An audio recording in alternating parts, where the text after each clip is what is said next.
तो मैं ये अर्ज कर रहा था, रूह मुबारक जिस्म में लौटा दी गई। फिर हदीस की रोशनी में दो फरिश्ते आते हैं, हजरत मुनकर और हजरत नकीर अलैहिमुस्सलाम। सवाल होता है मर रब्बुक, तेरा रब कौन? वो मोमिन होता है तो कहता है कि रब्बी अल्लाह, मेरा रब अल्लाह है। मा दीनुक, तेरा दीन क्या है? दीनी अल इस्लाम, मेरा दीन इस्लाम। ये सवाल किन से हो रहा है? मौत के बाद ये सवाल होता है। मुर्दा अगर सुनता ना हो तो फरिश्ते पूछते किससे हैं? अगर मौत के बाद सुनने की ताकत ना हो तो why are the angels raising this question, पूछते ही क्यों हैं? और ये हदीस ये भी बयान करते हैं, लेकिन फिर भी ये दावा कि मुर्दा नहीं सुनता। अच्छा फिर क्या होता? ये दो फरिश्ते सिर्फ आपके पांसकुड़ा है ना, क्या पांसकुड़ा ये शहर है? पांसकुड़ा, सिर्फ पांसकुड़ा की कब्र पे नहीं आते। ये दो फरिश्ते जापान के मुर्दे के पास भी यही दो फरिश्ते जाते हैं, यही दो फरिश्ते अमेरिका के मुर्दों के पास भी जाते हैं, यही दो फरिश्ते श्रीलंका के मुर्दों के पास भी जाते हैं। तो एक घंटे में 3600 मौत हुई तो 3600 कब्र में जाने की कुदरत अल्लाह ने दो फरिश्तों को अता की। किसी वहाबी ने एतराज किया कि फरिश्तों को इल्म भी तो होना चाहिए ना कि कहाँ मदफून है, तभी वहां जाकर पहुंचेंगे ना। ये भी तो मालूम हो कि कहाँ तदफीन हुई है, पांसकुड़ा में हुई है या कलकत्ता में हुई है, दिल्ली में हुई है, मालूम होगा तभी पहुंचेंगे। तो दो फरिश्ते भी हाजिर नाजिर, किसी ने ऑब्जेक्शन नहीं किया। अच्छा सिर्फ इतना ही नहीं कि हर कोई मदफून होता है, नहीं, कुछ लोग जला दिया जाता है तो उनको उसी जगह पर सवाल होता है।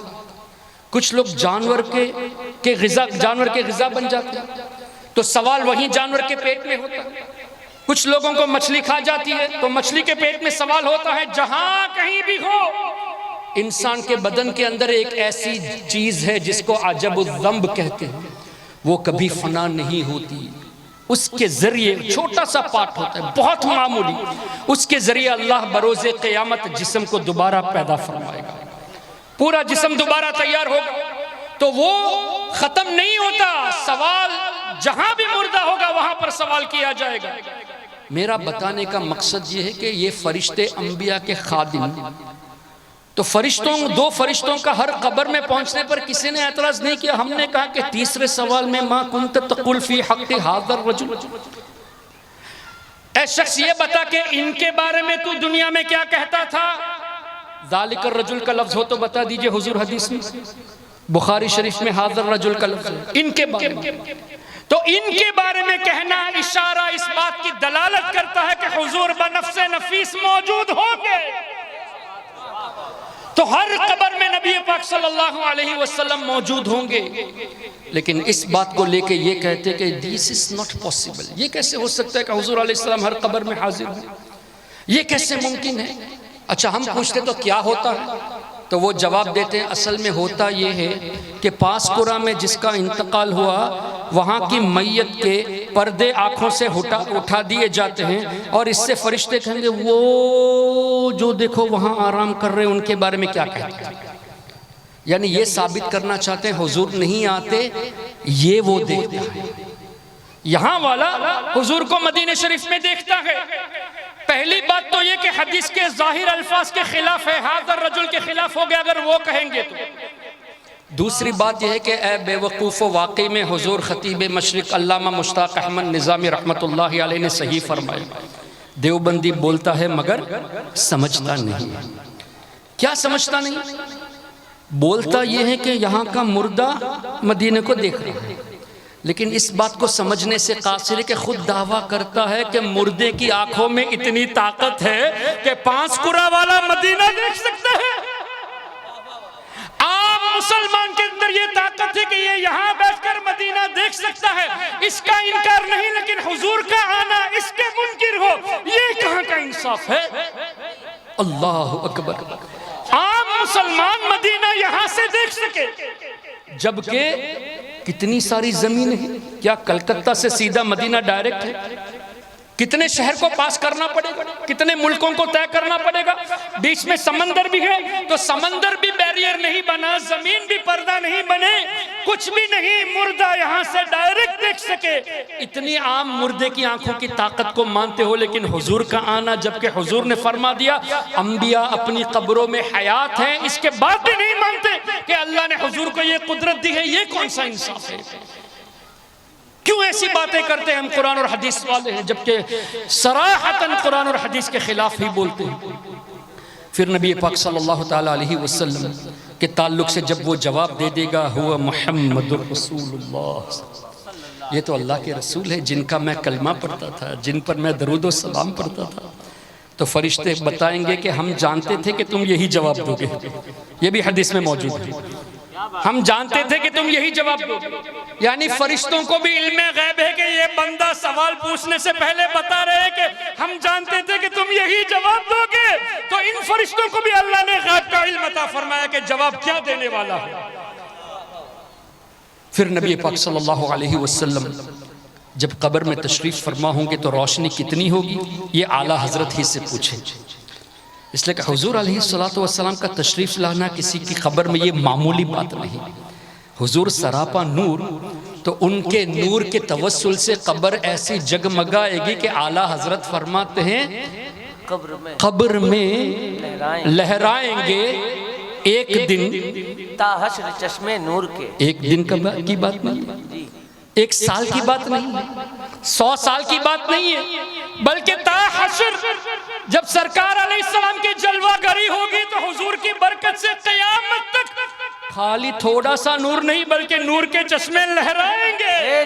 वाह वाह वाह वाह, कब्र में लहराएंगे ताहश्र चश्मे नूर के। क्या बात है, थोड़े नूर की बात नहीं की, नूर के चश्मों की बात की। वाह वाह वाह। और वो भी क़यामत तक, हश्र तक कब्र में लहराएंगे ताहश्र चश्मे नूर के। कब जलवा फरमा होगी, जब तलअत रसूलुल्लाह की। वाह वाह वाह, सुभान अल्लाह सुभान अल्लाह। जलवा फरमा होगी जब तलअत रसूलुल्लाह की। तभी तो सैयदी ताजुश शरिया ने इस तरह फरमाया, रात मेरी दिन बने उनकी लिकाए खैर से। रात मेरी दिन बने उनकी लिकाए खैर से, कब्र में जब उनकी तलअत जगमगाए खैर से। सुभान अल्लाह। तो नबी पाक सल्लल्लाहु अलैहि वसल्लम की ताकत का इनकार और हुजूर के खुद्दाम की ताकत का इकरार। हुजूर की ताकत की बात आई तो कुरान करीम की वो आयत, वमा तदरी नफ्सुम माज़ा तक्सिबु गदा वमा तदरी नफ्सुम बिअय्यि अर्दिन तमुत, कौन कब और कहाँ मरेगा किसी को नहीं मालूम। ये हुजूर के बारे में ये आयत पेश करते, लेकिन फरिश्तों की बात आई तो ये आयत भूल गए। ये कहाँ की मुनाफिकत। अच्छा और आसान कर देते, वयअलमु मा फिल अरहम, इसी आयत करीमा में कि अल्लाह ही जानता है कि माँ के रहम में क्या क्या। अब बुखारी शरीफ उठा लीजिए, हमारे आका सल्लल्लाहु अलैहि वसल्लम इरशाद फरमाते हैं, हदीस पाक का मफहूम, जब जब जब एक औरत हामिला होती है तो फरिश्ते 4 चीजें लिख देते हैं। क्या चीजें? ये लड़का होगा या लड़की। कब लिखते हैं? पैदा होने के बाद नहीं, अभी हमल करार पाया है, तवल्लुद नहीं हुई, अभी विलादत नहीं हुई, पैदा होने से पहले फरिश्ते लिखते हैं। मैं नहीं कहता, हमारे आका फरमाते हैं, इमाम बुखारी ने नकल फरमाया कि ये बच्चा जिसका हमल ठहरा है ये लड़का होगा या लड़की, माँ के पेट में क्या है फरिश्ता जानता है। क्या बात है, वाह वाह वाह। तब कोई एतराज नहीं। हमने कहा कि हमारे आका जानते हैं माँ के पेट में क्या है, तो कहते नहीं नहीं, वयअलमु मा फिल अरहम, अल्लाह ने फरमाया तो हुजूर नहीं जानते। अल्लाह। अच्छा फिर दूसरी चीज क्या है? इसकी जिंदगी कितनी रहेगी। दुनिया में 1 दिन रहेगा, 10 साल रहेगा, 50 साल रहेगा, 70 साल रहेगा, 100 साल रहेगा। अभी बच्चा पैदा नहीं हुआ, उसकी उम्र कितनी है ये भी फरिश्ते जानते हैं। तीसरी चीज, इसका रिस्क कितना एलोकेट किया गया, कितना रिस्क मुकर्रर किया गया। क्या हमें मालूम है इस साल हम कितना कमाएंगे? नहीं। अगर किसी की जिंदगी में 10 लाख रुपए इस साल है तो 10 लाख एक नहीं होंगे और ना ही 9,99,999 होंगे, 10 लाख ही मिलेंगे। जो तकदीर में है वो मिलकर ही रहेगा। अब ये हमारे ऊपर है उसको हलाल तरीके से हासिल करे या हराम तरीके से हासिल करे। आप हराम तरीके से हासिल करेंगे ये सोच करके झूठ नहीं बोलेंगे तो कारोबार कैसे होगा? ये सोच से करेंगे तो भी मिलेगा उतना ही, और ये सोच से करेंगे नहीं नहीं सच बोलेंगे तो अल्लाह बरकत देगा, इस इरादे से कमाएंगे, बज़ाहिर कम नजर आएगा, हकीकत में मिलेगा उतना ही जितना नसीब में है। सुभान अल्लाह। तो कितना रिज्क है ये भी फरिश्ते एडवांस में लिख दिए। अब फरिश्तों को कितनी चीजें मालूम है, पैदा होने से पहले लड़का होगा या लड़की मालूम है। वयअलमु मा फिल अरहाम के खिलाफ बज़ाहिर हुजूर ने फरमाया, बज़ाहिर इन लोगों को जवाब देने के लिए। और कल कौन क्या करेगा, उसकी जिंदगी कितनी है ये फरिश्ते जानते हैं, रोजी कितनी फरिश्ते जानते हैं। और फरिश्ते ये भी लिख देते हैं कि ये मरते वक्त सईद होगा या शकी होगा, नेक होगा या गुनहगार होगा, नेक होगा या बद होगा, ये भी लिख दिए गए। अरे अल्लाह के फरिश्ते जो हुजूर के गुलाम है वो जानते थे हमारे पैदा होने से पहले कि ये लड़का होगा या लड़की, रिस्क कितना, उम्र कितनी, मौत के वक्त क्या पोजीशन होगी। किसी नजदी ने इस आयत को पेश करके नहीं कहा कि ये हदीस मौजू है इसलिए कि कुरान के खिलाफ है, बल्कि खुद भी वो हदीस पढ़ाते हैं और समझाते भी। लेकिन यही बात हमारे आका के बारे में आती है कि हुजूर जानते हैं कौन कब इंतकाल करेगा, किस हालत में, फौरन शिर्क के फतवे। जबकि बुखारी शरीफ में हुजूर अलैहिस्सलातु वस्सलाम फरमाते, हुजूर वक्त है 1 घंटे का, अभी 15 मिनट है। अल्लाहुम्मा सल्लि वसल्लिम मुबारक अला सय्यिदिना व मौलाना मुहम्मद मअदिनिल जूदि वल करम व आलिहि व बारिक वसल्लम। सही बुखारी में हज़रत सैयदना सिद्दीक़ अकबर रज़ी अल्लाह ताला अन्हु की फजीलत पर इमाम बुखारी ने भी हदीस बांधा, इमाम मुस्लिम ने भी हदीस तहरीर फरमाई। उसमें एक रिवायत है कि एक बार नबी पाक सल्लल्लाहु अलैहि वसल्लम ने इस तरह इरशाद फरमाया कि जो फ़राइज़ के बाद नवाफिल रोज़े में ज़्यादती यानी ज़्यादा नवाफिल रोज़े रखता है, हदीस का मफ़हूम, उसे जन्नत के बाबुर रैयान, जन्नत के उस दरवाजे से बुलाया जाएगा रोज़ेदार। और जो नमाज़ें एक्स्ट्रा पढ़ता है, नवाफिल नमाज अदा करता है, तो नमाज के दरवाजे से पुकारा जाएगा। जो सदका व खैरात ज़्यादा करता है तो उस दरवाजे से पुकारा जाएगा। सैयदना सिद्दीक़ अकबर रज़ी अल्लाहु अन्हु अर्ज़ करते हैं, या रसूल अल्लाह सल्लल्लाहु अलैहि वसल्लम, क्या आपकी उम्मत में ऐसा भी कोई होगा जिसको जन्नत के तमाम दरवाज़ों से बुलाया जाएगा? ये सवाल बता रहा है कि सिद्दीक़ अकबर का ये अकीदा था कि हुजूर जानते। बेशक बेशक, सुभान अल्लाह, वाह वाह। अच्छा, हुजूर अलैहिस्सलाम ने अगर ये फरमाया हो, दिखा दो हदीस में है, अबू बकर मुझे तो नहीं मालूम, लेट मी वेट फॉर जिब्रील अलैहिस्सलाम। जब जिब्रील अलैहिस्सलाम तशरीफ़ लाएंगे दोबारा तो मैं उनसे पूछूंगा, वो फिर अल्लाह की बारगाह में अर्ज़ करेंगे। फिर अल्लाह जब चाहेगा जिब्रील अलैहिस्सलाम को इत्तला फरमाएगा, फिर जिब्रील अलैहिस्सलाम जब तशरीफ़ लाएंगे मुझे बताएंगे, उसके बाद मैं तुमको बताता हूँ। दिखा दो, बुखारी में मौजूद है। बल्कि अल्लाह ने तो फरमा दिया, फ़अौहा इला अब्दिही मा औहा, अल्लाह ने जो वही करनी थी हुजूर को कर दी। वाह वाह वाह। सिर्फ कुरान करीम की बात नहीं है, कुरान करीम में तो हर चीज़ का बयान मौजूद है, तिबयानन लिकुल्लि शै, और हर चीज़ का बयान हर कोई जानता भी नहीं, इसको भी आसानी से समझे। सय्यदी आला हज़रत फरमाते हैं, उलूमुल कुरान एक किताब है आला हज़रत की, उसमें फरमाते हैं कि सय्यदना इमाम अब्दुल वहाब शारानी रहमतुल्लाहि अलैहि ने फरमाया। इमाम शारानी कौन है? अपने वक्त के कुतुब थे, मिस्र में काहिरा में उनकी मज़ार है। इमाम शारानी फरमाते हैं कि मेरे भाई हज़रत मौलाना अफजलुद्दीन को अल्लाह ने इतना इल्म दिया कि सूरे फातिहा से, किससे? सूरे फातिहा से 7 आयतें हैं ना। इमाम शारानी फरमाते हैं मेरे भाई को अल्लाह ने इतना इल्म दिया कि सूरे फातिहा से 2,47,999 उलूम इस्तिखराज फरमाए। सुभान अल्लाह। 2,48,000 में एक कम, 2,47,999 उलूम सूरे फातिहा से इस्तिखराज किए। कौन? 300 साल पहले के बुजुर्ग इमाम शारानी के भाई। फिर आला हज़रत मजीद फरमाते हैं, अल्लाह के ऐसे भी औलिया गुजरे हैं जो फरमाते हैं कि कुरान करीम की एक एक आयत से 1000 मानी हम जानते हैं, एक एक आयत से। जैसे दालिकल किताबु ला रैब फीह, पूछेगा माना क्या है? ये वो बुलंद रुतबा किताब है जिसमें शक की गुंजाइश नहीं।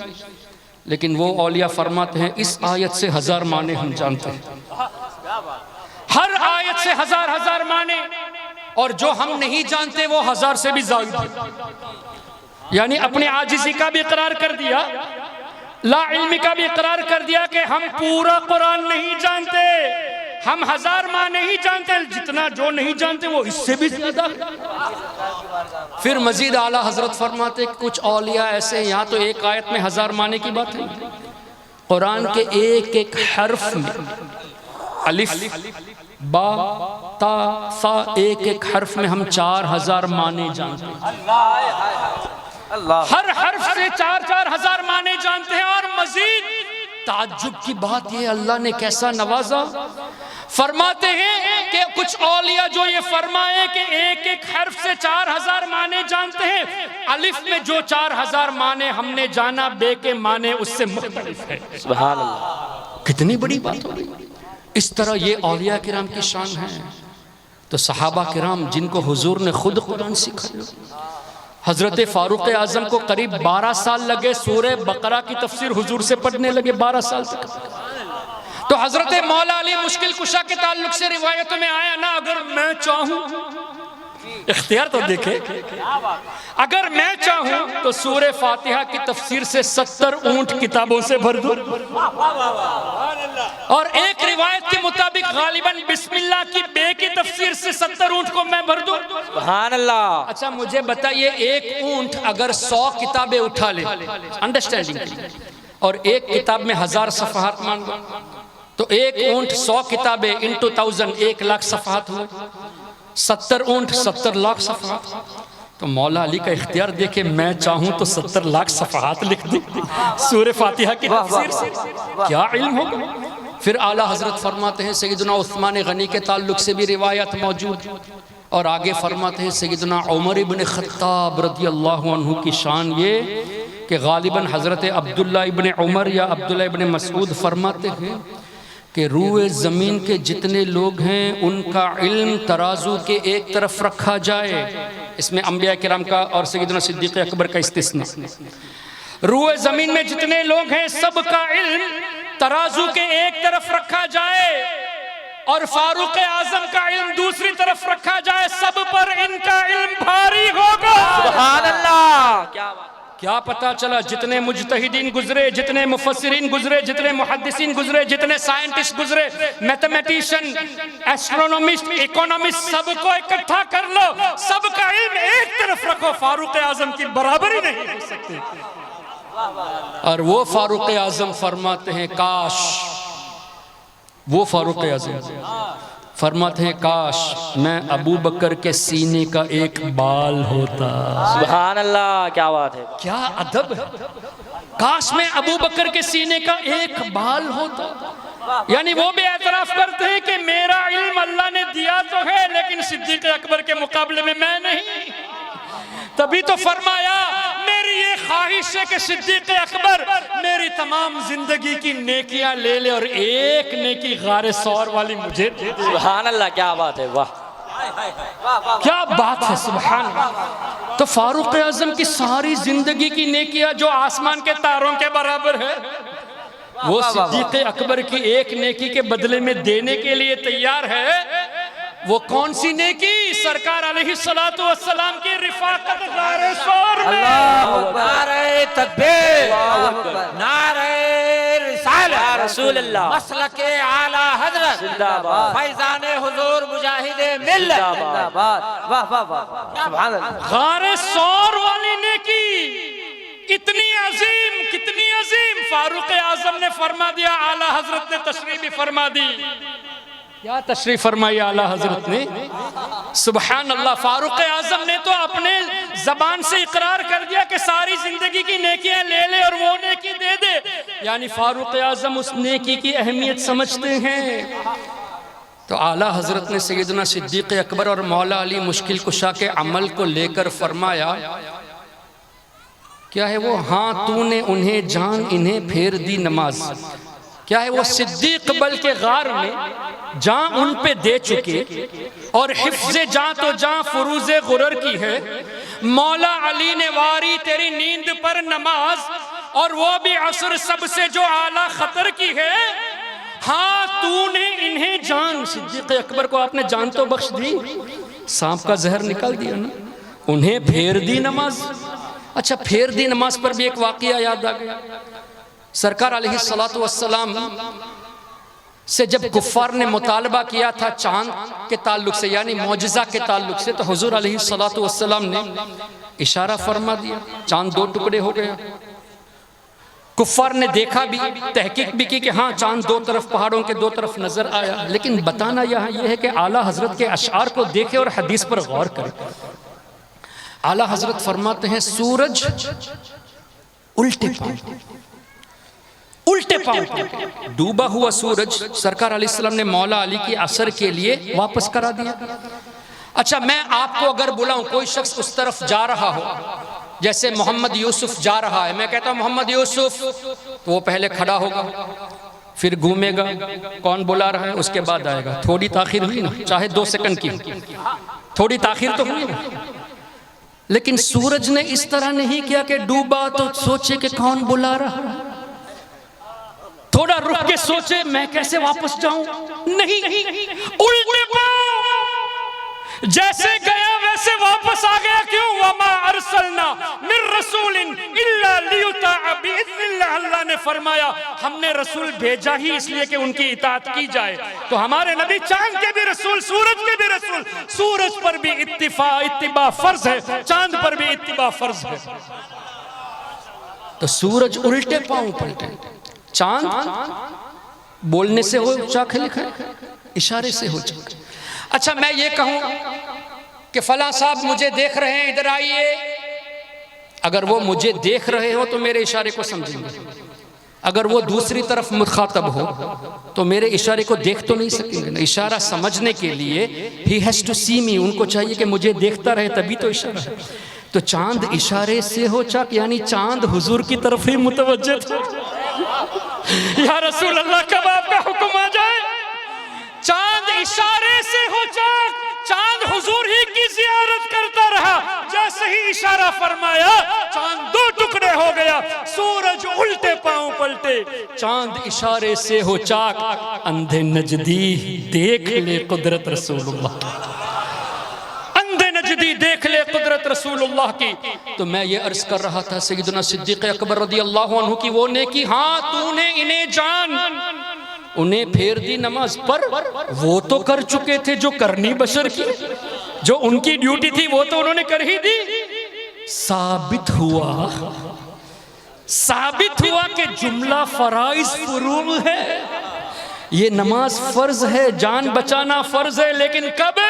हुजूर की ताज़ीम के बाद साबित हुआ कि जुमला फराइज फुरू है, असलुल उसूल बंदगी उस्ताद की है। वाह वाह वाह। और आला हजरत का यह शेर ऐन फारूक आजम रदी अल्लाह अन्हु के अकीदे के मुआफिक है कि फारूक आजम ने वो नेकी मांगी जो हुजूर के साथ, सरकार अलैहिस्सलातु वस्सलाम के साथ सिद्दीक़ अकबर ने गुजारी थी। वाह वाह वाह, सुभान अल्लाह, अल्लाहु अकबर। सिद्दीक़ अकबर रदी अल्लाह अन्हु के हुजूर ने ये नहीं फरमाया कि लेट मी वेट फॉर जिब्रील अलैहिस्सलाम, बताऊंगा नहीं, बल्कि फौरी फरमा दिया हाँ तुम भी उन्हीं में से हो। वाह वाह, तुम भी उन्हीं में से हो। क्या पता चला? ऐसे कई लोग होंगे जिनको तमाम दरवाजों से बुलाया जाएगा, यानी वो नफिल नमाज में भी आ गए, नवाफिल रोजे में भी आ गए, सदका खैरात में भी आ गए, हज जिहाद में भी आ गए, हर मामलात में आगे आगे रहेंगे। तो सिद्दीक़ अकबर से फरमाया आप भी उन्हीं में से, यानी मैं जान रहा हूँ कौन किस नेकी में आगे है और कौन तमाम नेकियों में आगे है।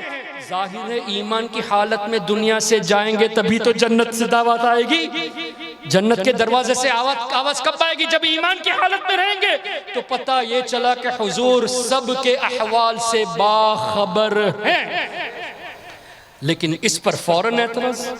यही जब हुजूर ने फरिश्तों के ताल्लुक से बताया कि ये नेक होकर मरेगा या बद होकर, तो कोई एतराज नहीं। हुजूर से इतनी दुश्मनी है क्यों? तो बताना मकसद ये है मोहतरम हजरात, कोई भी कुरान और हदीस के नाम पर अगर आपके सामने दावे की बात करे, तबलीग की बात करे, नसीहत की बात करे, तो पहले उसका बैकग्राउंड देखा जाए कि वो आया कहाँ से है, किन से मुंसलिक है, कौन उसके असातिज़ा है, किन के साथ उठता बैठता है। कुरान के नाम पर ही गुमराह करते हैं, हदीस के नाम पर ही गुमराह करते हैं। अल्लाह ताला ने हमारे उलमा को गौसे आदम और ख्वाजा गरीब नवाज के वसीले से वो वुसअत इल्म अता फरमाया है कि हमारे उलमा हमा वक्त आपकी खिदमत के लिए मौजूद हैं।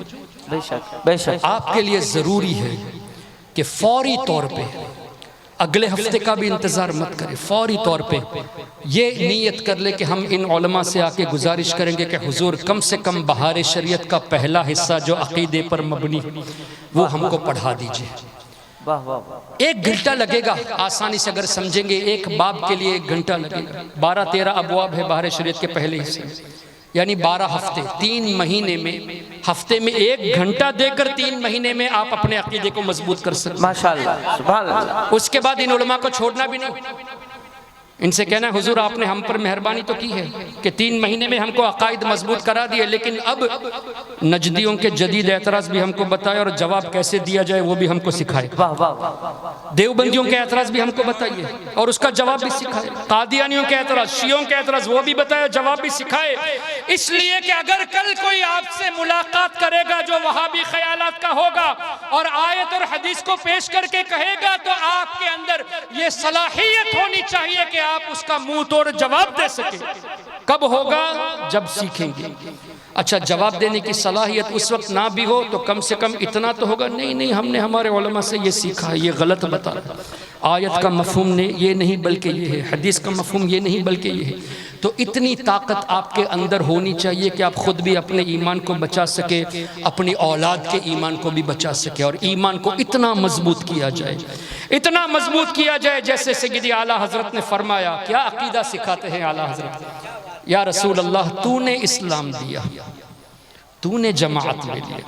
इस्लाम हुजूर की बदौलत ना। कोई शख्स लाख बार ला इलाहा इल्लल्लाह पढ़ता रहे, मुसलमान नहीं कहलाएगा। मुहम्मदुर रसूलुल्लाह पढ़ेगा तभी मुसलमान कहलाएगा। बेशक बेशक। तो हुजूर के तवस्सुल से मुसलमान हुआ, तो तूने इस्लाम दिया, आपके तवस्सुल से हमें अल्लाह ने इस्लाम दिया। और या रसूल अल्लाह, आपने हमें गुलामी में कबूल फरमा लिया, तूने जमात में लिया। और हुजूर तो करीम है ना, मेरे करीम से गर कतरा किसी ने मांगा, मामूली चीज भी अगर किसी ने मांगी, दरिया बहा दिए है, दुर्बे बहा दिए। हुजूर तो ऐसे दाता है कि मेरे करीम से गर कतरा किसी ने मांगा, दरिया बहा दिए है, दुर्बे बहा दिए। और मजीद फरमाते, वाह क्या जूदो करम है, वाह क्या जूदो करम है शहे बतहा तेरा। नहीं सुनता ही नहीं मांगने वाला तेरा, सुनने भी कैसे जब अल्लाह ने फरमाया वो अम्मा साइल फला तनहर, हबीब साइल आए तो झिड़कना नहीं, तो रब के हुक्म पर हुजूर तो अमल करेंगे ही, कैसे ला फरमाएंगे। नहीं सुनता ही नहीं मांगने वाला तेरा, तो हुजूर अलैहिस्सलाम के सदक़े ईमान मिला, तूने इस्लाम दिया, तूने जमात में लिया, तू करीम। इस्लाम आपका दिया हुआ तोहफा फिरता है अब कोई अतिया तेरा, तोहफा देके क्या वापस लिया जाता है? या रसूल अल्लाह, ईमान आपका दिया हुआ तोहफा कौन हमसे लूट सके, फिरता है अब कोई अतिया तेरा। इसको और आसान जुमलों में उस्ताद ज़मन मौलाना हसन रज़ा खां रहमतुल्लाहि अलैह ने यूँ बयान फरमाया, या रसूल अल्लाह, मुझसे क्या ले सके अदू ईमान, दुश्मन मेरा ईमान लूट सके। देखो ईमान को ऐसे मजबूत बनाना, ऐसा मजबूत बनाना है कि ये कहो आपके मुझसे क्या ले सके अदू ईमान, और वो भी दिया हुआ तेरा या रसूल अल्लाह, आपका दिया हुआ ईमान दुश्मन मुझसे लूट सके। इस तरह अपने ईमान को मजबूत बनाने की जरूरत है। इसके लिए सुन्नी उलमा के सहारे इल्म हासिल करना जरूरी है। अल्लाह ताला हम सब के ईमान और अकीदे की हिफाजत फरमाए, इन उलमा मशाइख का साया अल्लाह दराज फरमाए, हमारे मशाइखीन के सदक़े में अल्लाह तबारक व तआला हम सबको आफात और बलियात से हिफाजत में रखे। अल्लाह हम सबको ईमान वाली जिंदगी नसीब फरमाए, ईमान वाली मौत नसीब फरमाए, और मौत के वक्त सरकार गौसे आज़म का दीदार नसीब फरमाए। सुब्हानक अल्लाहुम्मा व बिहम्दिक अशहदु अल्ला इलाहा इल्ला अंता अस्तगफिरुका व अतूबु इलैक। अस्सलामु अलैकुम व रहमतुल्लाहि व बरकातुहू।